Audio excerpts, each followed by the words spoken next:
Do you know every pronoun in German takes a different verb conjugation? If not, then first let's understand verb conjugations in detail. Los geht's. First thing first, verb conjugations can be divided into four parts: standard verbs, verbs ending with T or D, verbs ending with S, Z, SZ, and irregular verbs. Let's understand each one in detail. First, standard verbs. We already know that a verb consists of two parts, stem word and end word. For example, common. In common, KOMM is the stem word, EN is the end word. For standard verbs, we remove the end word and add endings as follows. For ish, we add E to the stem word. For do, we add ST. For Z, we add EN. For air, ZS, we add T. For wear, we add EN. For ear, we add T, similar to air, ZS. For Z, we add EN. For Z, we again add EN. Now we have understood the basics. Now let's apply this to a verb.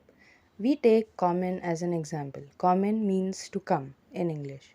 So the conjugation becomes ish, comma, du kommst, sie kommen, sie es kommt, wir kommen, ihr kommt, sie kommen, sie kommen.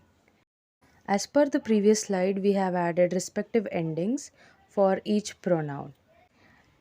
Now let's move on to the next verb. The next verb is hören, which means to hear. Here H, O umlaut R is the stem part and EN is the end word. For ish, it becomes ich höre, du hörst, sie hören, sie es hört, wir hören, ihr hört, sie hören, sie hören. I hope you understood this part. Now let's move on to the next category, that is verbs ending with T or D. For this part, we keep the conjugation as per the standard verb, but we just add an extra E for do, s and ear. Let's see how. For example, we take the verb finden, which means to find in English. Ich finde, du findest, sie finden, sie es findet, wir finden, ihr findet, sie finden, sie finden.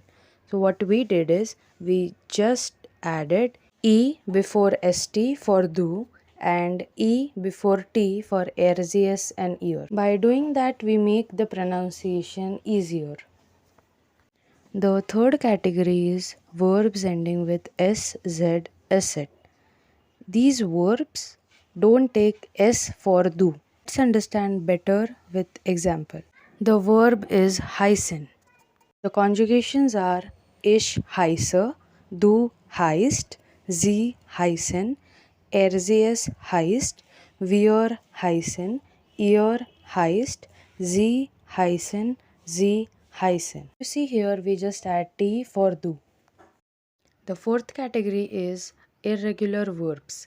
These verbs don't follow any rule. The best example is sein, which means to be. Ich bin, du bist, sie sind, sie es ist, wir sind, ihr seid, sie sind, sie sind. The second best example is haben, which means to have. Ich habe, du hast, sie haben, sie es hat, wir haben, ihr habt, sie haben, sie haben. For irregular verbs, you have to learn the conjugation by heart. Thank you very much for watching. Danke. See you in the next video. Until then, keep learning, keep practicing. Bye bye.